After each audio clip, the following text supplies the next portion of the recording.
श्री राम नाम सुमिरन के बिना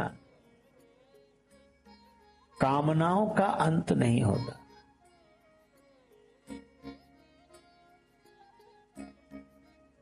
थल विहीन तरु कबहू की जामा, वृक्ष जब लगेगा पृथ्वी पर ही लगेगा।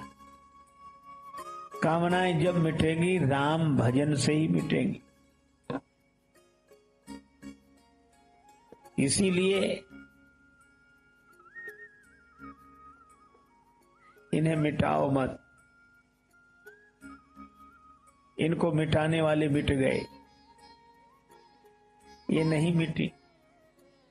चाह पैसों से आनों में आती रही, चाह आनों से रुपया बनाती रही, चाह रुपयों से नोट भुनाती रही, चाह नोटों से कोठी चुनाती रही, चाह कोठी में मोटर मंगाती रही, चाह मोटर से होटल में जाती रही, चाह होटल में बोतल खुलाती रही, चाह क्या क्या न करती कराती रही। अरे चाह पाली जिन्होंने वो पीले हुए, और चाह छोड़ी जिन्होंने रसीले हुए, और चाह जर से लगी जी जरा हो गया, और चाह हरी से लगी जी हरा हो गया। और चाह उनकी हमको हरदम चाहिए, और वो अगर चाहें तो फिर क्या चाहिए। देखो, इच्छा पूरी ना हो तो दुख, इच्छा पूरी हो जाए तो थोड़ी देर का सुख, और इच्छा ही ना रहे तो आनंद। इसीलिए इन कामनाओं की, देखो, कामनाओं की पूर्ति में संसारी सुख ढूंढता है। कामनाओं की पूर्ति में संसारी सुख ढूंढता है, और कामनाओं की निवृत्ति में साधु आनंद ढूंढता है। एक कामनाओं की निवृत्ति हो जाए, पर ये महाराज विचार से नहीं होती। कितना ही सत्संग करें। देखो, भगवान राम बाण मारते रावण को, 10 सिर और 20 भुजाएं तुरंत कट जाती। भगवान जैसे ही रावण के 10 सिर काटे, 20 भुजा काटे, तो लगता गया रावण, मर गया। लेकिन थोड़ी देर में फिर पैदा हो जाए। भगवान तक परेशान कि ये कटते हैं, मिटते नहीं। और सत्संग से भी यही होता है। हाथों के द्वारा हम कर्म करते हैं, और दिमाग के द्वारा हम सोचते हैं। 10 सिर कट गए, माने हमारी सोच बदल गई। भगवान राम के बाण अर्थात संत की वाणी, और संत की वाणी जब बाण की तरह चोट करती है तो हमारे नासमझी के सिर कट जाते हैं, और नासमझी के द्वारा करने वाले कर्म जिनके द्वारा होते हैं वे हाथ भी कट जाते हैं। अर्थात हमारी समझ बदल गई, अब हम ऐसा नहीं करेंगे। लेकिन फिर आपने देखा नवीन पैदा हो गए, नए निकल आए। हम लोगों के साथ भी यही होता है। यहां सबके कट गए हैं, सही में कट गए। 10 सिर कट गए, 20 भुजाएं कट गई। अच्छा बोलो, अभी आपकी समझ बदल गई कि नहीं? कि नहीं, ये ठीक कह रहे हैं, हमें ऐसा नहीं करना चाहिए, हम आज की बात नहीं करेंगे। तो समझ भी बदल गई, सिर भी बदला, और हाथ भी बदला, है ना? अच्छा, लेकिन एक बात बताओ, घर जाके पैदा हो जाते हैं कि नहीं?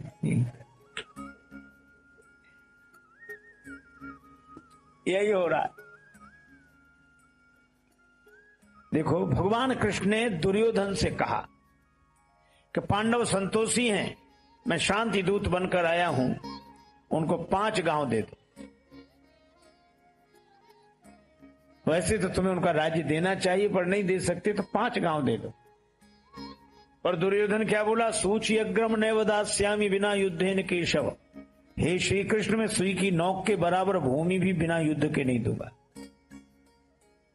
तो भगवान ने कहा, ये धर्म है, ये धर्म है। दुर्योधन ने कहा, मैं कब कहता हूं ये धर्म है? अधर्म है। तुम जानते हो कि अधर्म है? हाँ जानता हूं। फिर कर क्यों रहे हो? दुर्योधन ने कहा क्या बताऊं, मेरी भी कठिनाई यह है, जानामि धर्मम नचमे प्रवृत्ति जानाम्य धर्मम नचमे निवृत्ति केनापि देवेन हृदय स्थितेन यथा नियुक्तोस्मि तथा करोमि। मैं जानता हूं कि धर्म क्या है और उसमें मेरी प्रवृत्ति नहीं है। मैं जानता हूं कि अधर्म क्या है, उससे मेरी निवृत्ति नहीं है।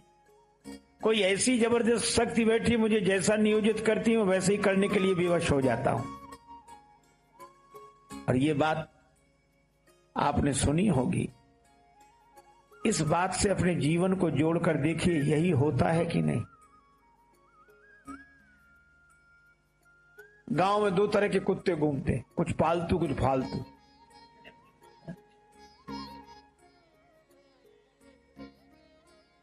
फालतू तो अपने मालिक का दर छोड़कर नहीं जाता, फालतू गांव भर में घूमते हैं। आप किसी भी कुत्ते को रोटी डालो तो आप जहां रोटी डालोगे वहीं खाएगा, पूंछ हिलाएगा, ऐसे ऐसे हिलाता है जैसे अपनी भाषा में धन्यवाद दे रहा हो। दो पांव से खड़ा हो जाएगा जैसे नमस्कार कर रहा हो। अब एक पांव पे रोटी रखेगा, दूसरे से दबाएगा, तोड़ तोड़ के खाएगा। कभी आपकी ओर देखेगा, फिर रोटी की ओर देखेगा, कभी देने वाले की ओर, कभी रोटी की ओर, और इतने मगन से पूंछ हिला हिलाकर प्रसन्न होकर खाएगा। सबका अनुभव है। और जब वही कुत्ते को आप रोटी न डालें, वह कुत्ता आपके घर से रोटी चुराए तो जहां रोटी चुराई है वहीं खाएगा? कभी नहीं खा सकता। अच्छा, दुम हिलाएगा नहीं, दुम दबाएगा और इधर उधर देखकर चुपचाप 3 मकान बाद किसी गली में छिपकर खाएगा। क्यों? मुझे लगता है कुत्ता भी जानता है कोई ईमानदारी की रोटी है, ये बेईमानी की रोटी है। कुत्ता भी जानता है वो सही है, ये गलत है। इसीलिए तो तुलसीदास जी महाराज कहते हैं, हित अनित पशु पक्षी जाना। ये जानने की समस्या ही नहीं है और हम जनाए चले जा रहे हैं। अच्छा देखो, आपने सुना होगा हम कितना जानते हैं। अच्छा, सही जानने के बाद भी हम बिल्कुल नहीं जानते। आप बुरा मत मानना, उनमें मेरी भी गिनती है। अच्छा, आपने देखा होगा किसी के घर किसी की मृत्यु हो जाए, गांव में अक्सर ऐसा होता है, फिर लोग सहानुभूति के लिए उसके यहां जाते हैं। वे बेचारे रो रहे होते हैं, प्रिय परिजन का वियोग हुआ, और ये क्या कहते, देखो भाई, जिसका जितने समय तक रहना है तब तक रहेगा, अब गया, समय पूरा हो गया। और फिर ये शरीर तो कपड़ा है, वासांसि जीर्णानि यथा विहाय नवानि गृह्णाति नरो पराणि। इसलिए मरने वाले की चिंता क्या करना। न त्वेवाहम जातु नासम न त्वम नेमे जनाधिपा, गीता के श्लोक सुनाएंगे। अशोच्या ननु सोचस तुम प्रज्ञावादांश से भासते। और एक दिन जाना है। वो बेचारा जो रो रहा होता है उसे भले ही सांत्वना न मिले, भले ही समझ में ना आवे, लेकिन वो भी चुप हो जाता, आंसू पोंछ लेता। कहा क्यों? नहीं तो उसे कोई गीता समझने वाला नहीं मानेगा। किसे गीता ही समझ में नहीं आती? इतने समझदार आदमी की बात समझ में नहीं आती। समझ में नहीं आती इसलिए समझता कहां, उसका रोना बंद हो जाता। लोग कहते वाह क्या ज्ञान दिया इन्होंने, उसका रोना बंद हो गया। लेकिन आप इतने ही में मत समझो, जिसको ज्ञान दिया वो भी प्रतीक्षा करता है कि कभी हमें मिलने दो मौका। तो जो समझाने गए थे, जब इनके यहां कोई मरता तब वो आते हैं समझाने, और जो इन्होंने समझाया था वही वो इन्हें समझाते हैं कि शरीर तो नश्वर है, आत्मा तो अजर अमर है, एक दिन जाना है, वादा कम न ज्यादा, वो तो जो हो गया तो हो गया। ऐसे आप विचार करो, अगर ये समझ ही गए होते समझाने वाले, तो इनके यहां समझाने वाले क्यों आते? और अगर जो समझा रहे थे वो समझ गए होते तो उनके यहां समझाने वाले क्यों जाते? ये बड़ा विचित्र है कि हम लोग जिंदगी भर एक दूसरे को समझाते हैं और समझते हैं, लेकिन समझते हुए भी समझते नहीं हैं। श्री तुलसीदास जी कहते हैं, देखिए सुनिए कहिए समझाइए दशा हृदय नहीं आवे। ये समझ हमारा अनुभव नहीं बनती, विडंबना यह है। और रोना इसी बात पे होना चाहिए कि ये समझ हमारा अनुभव नहीं बन रही है, ये समझ हमारा स्वभाव नहीं बन रही है। अच्छा, सब लगे हैं समझाने के लिए। अब महाराज समझाने वाले तो ऐसे कि दो आदमी, एक ने समझाया दूसरे ने समझा, दोनों भागे, वो आगे भागे ये पीछे। सिपाही ने कहा, कहां जा रहे हो? रुको रुको रुको। अरे बोले भैया हमारा कोई मामला व्यक्तिगत लड़ाई झगड़े का नहीं है। बोले फिर इसके पीछे पड़े क्यों हो? बोले अरे रहने दो। बोले बताओ। कहा कि हम दोनों उपदेश देने वाले, ये कह रहा था तुम हमारा प्रवचन सुन लो, फिर हम तुम्हारा सुनेंगे। तो अपनी सुना के भाग रहा, तो हम पीछे पड़ेंगे, पकड़ के हम भी सुनाएंगे इसको। सब सुना रहे हैं। यही हमारे जीवन का जो खोखलापन है कि समझ कर भी हम समझ नहीं पा रहे हैं। रावण का आपने देखा, रावण जितना विद्वान शायद ही कोई हो। 4 वेद 6 शास्त्र उसके मुख में है, इसलिए वो 10 मुख कहलाता है, इतना बड़ा विद्वान। लेकिन रावण का ज्ञान कहां गया अपने जीवन में? ना, 5 सिर इधर 4 सिर इधर, सीधा सा अर्थ है रावण का ज्ञान इधर उधर वालों के लिए है, अपने लिए नहीं है। और रावण के 5 सिर जिधर उधर वजन ज्यादा, 4 सिर जिधर उधर वजन कम, तो गर्दन तो टेढ़ी रहती ही होगी। और रात को सोता होगा तो करवट कैसे बदलता होगा। रावण जैसे लोग कभी सुख से न सो सकते हैं, न गर्दन सीधी रख सकते हैं। इसीलिए मैं कह रहा हूं कि रावण विद्वान है, रावण विद्वान है पर विद्यावान नहीं है। और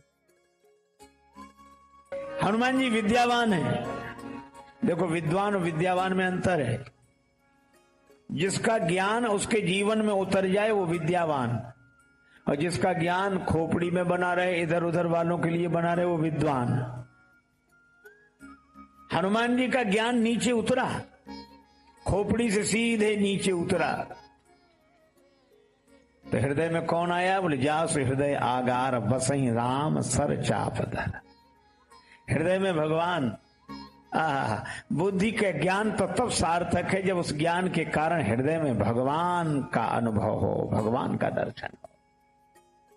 भगवान कह रहे गाड़ी वाले हमें बिठा ले, एक बार गाड़ी थाम भगत में हार गया। हमें बिठा ले, एक बार गाड़ी थाम भगत में हार गया। जय जय। गाड़ी वाले हमें बिठा ले, एक बार गाड़ी थाम भगत में हार गया। गाड़ी वाले हमें बिठा ले, एक बार गाड़ी थाम भगत में हार गया। नरसी भगतियों कहने लागे गाड़ी मेरी पुरानी। ओ नरसी भगतियों कहने लागे गाड़ी मेरी पुरानी है। भगवान बोले गाड़ी तेरी ठीक करूंगा, ये मैंने मन ठानी है। गाड़ी तेरी ठीक करूंगा, ये मैंने मन ठानी है। भैया गाड़ी ठीक कर ले तो हाँ, जाति कौन सी, नाम कौन सा? भगवान कह रहे हैं खाती मेरी जाति भगत जी, कृष्णा मेरा नाम भगत में हार। खाती मेरी जाति भगत जी, कृष्णा मेरा नाम भगत में हार गया। गाड़ी वाले हमें बिठा ले, एक बार गाड़ी थाम भगत में हार गया। गाड़ी वाले हमें बिठा ले, एक बार गाड़ी थाम भगत में हार गया। गाड़ी वाले हमें बिठा ले, एक बार गाड़ी थाम भगत में हार गया।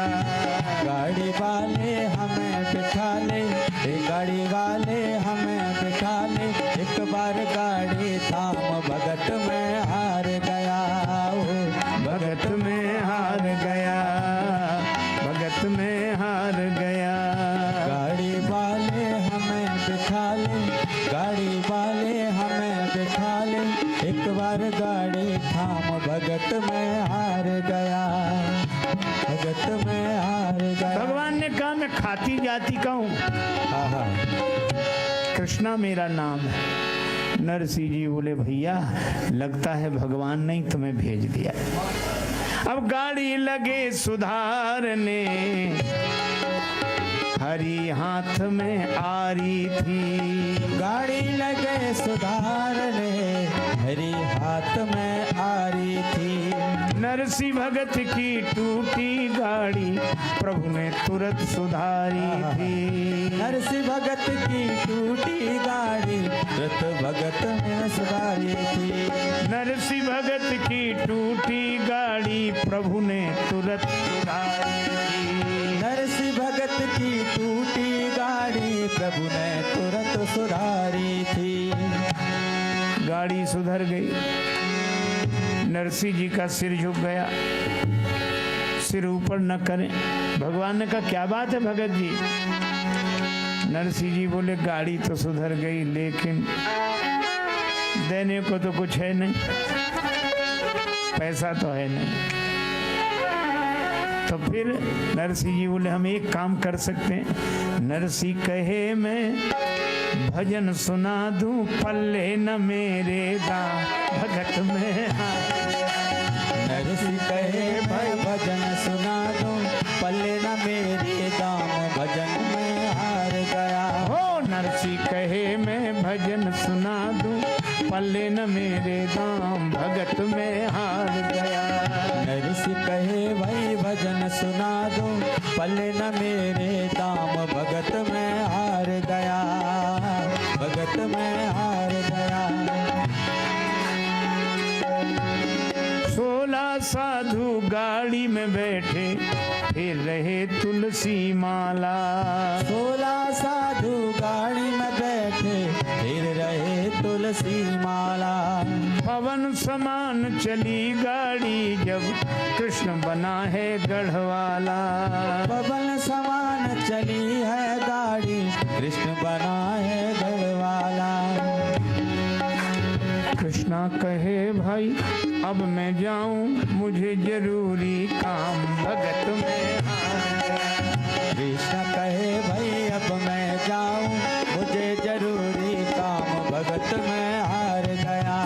कृष्णा कहे भाई अब मैं जाऊं, मुझे जरूरी काम भगत में हार।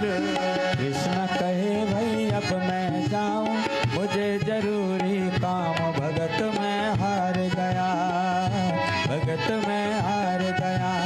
गाड़ी वाले हमें बिठा ले, गाड़ी वाले हमें बिठा ले।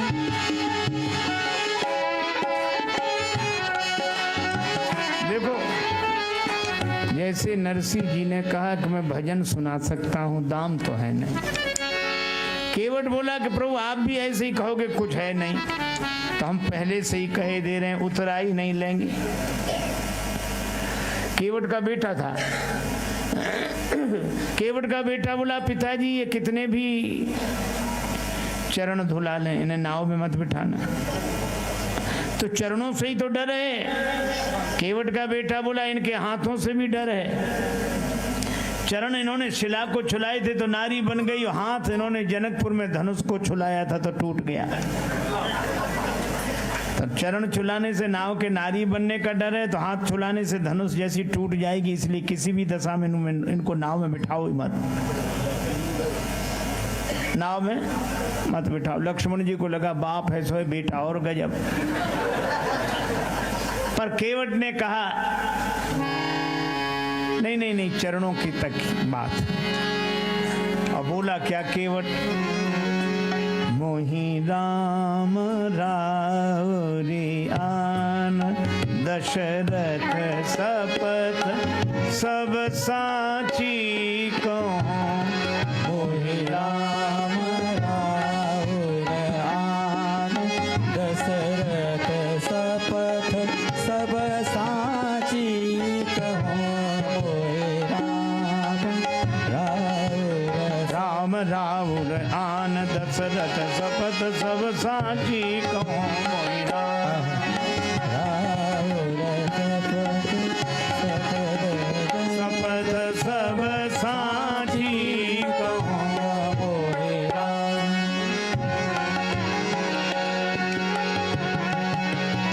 राम रावरी आन दशरथ शपथ सब साची कहो मोहि राम मोहि राम। मोहि राम रावण दशरथ शपथ सब साची कहो मोहि राम। राम जी आपकी सौगंध महाराज दशरथ की सौगंध में बिल्कुल सच सच बोल रहा हूं। लक्ष्मण जी ने कहा ये कोई ढंग है? वो बेचारा बोल नहीं पा रहा था, पर वो ये कह रहा था कि मैं आपकी सौगंध कर रहा हूं। कैसे? जैसे दशरथ जी ने की, प्राण जाए वर वचन न जाए। मैं भी आपकी सौगंध कर रहा हूं। ये मुहावरा है दशरथ शपथ, जैसे भीष्म प्रतिज्ञा। पर लक्ष्मण जी को लगा कि इसको सील बस ढील दे दी, पता नहीं कहां तक जाएगा। अरे कहा रुक रुक रुक। लक्ष्मण जी ने धनुष पर बाण चढ़ाया। केवट बोला मार दो, मरने के लिए तैयार हूं।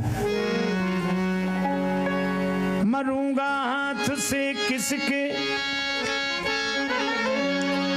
जो श्री रघुवीर का प्यारा है।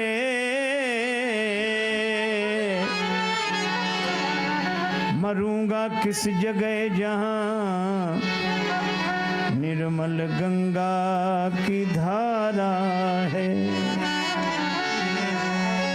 मरूंगा सामने किसके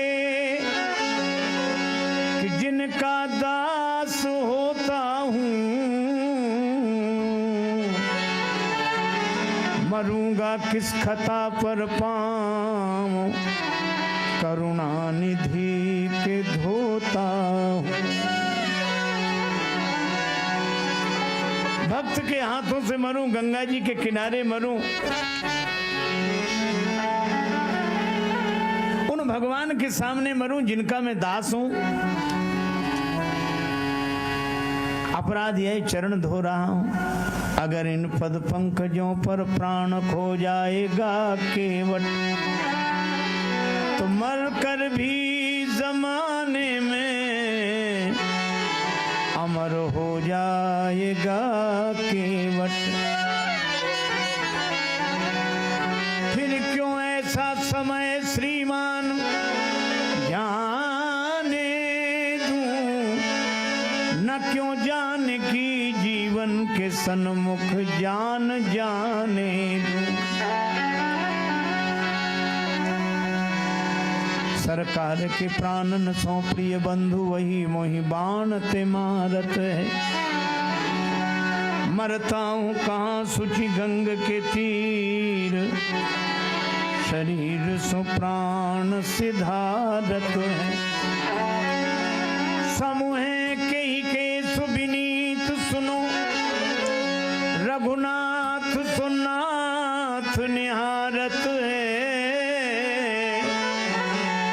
अपराध यही इस दास का है, प्रभु के पद पद्म पखारत है।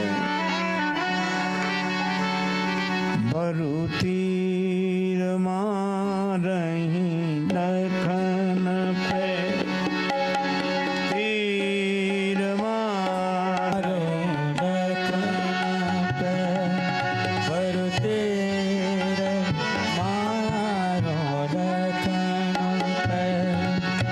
जब लगी न पाए पखारी हूँ, जब लगे न पाऊं पखारी हो, बरु तीर मारो तीर मारहि लखन पे, बरु तीर मारहि लखन पे। बरु तीर बरु तीर बरु तीर। हे प्रभु, अच्छा देखो, केवट जब से आया तब से चरण कमल बोल रहा है। चरण कमल रज कहाँ सब कहाँ, मोहि पद पदम पखारन काओ, पद कमल धोए चढ़ाए नाओ। लक्ष्मण जी ने धनुष पर बाण चढ़ाया तो चरण कमल भूल गया। क्या बोला? जब लगी न पाए पखारी हूँ। अगर आपको यह वीडियो पसंद आई हो तो हमारे चैनल रामायणी को सब्सक्राइब करें और इस वीडियो को लाइक करके महाराज जी के लिए अपना प्यार प्रकट करें।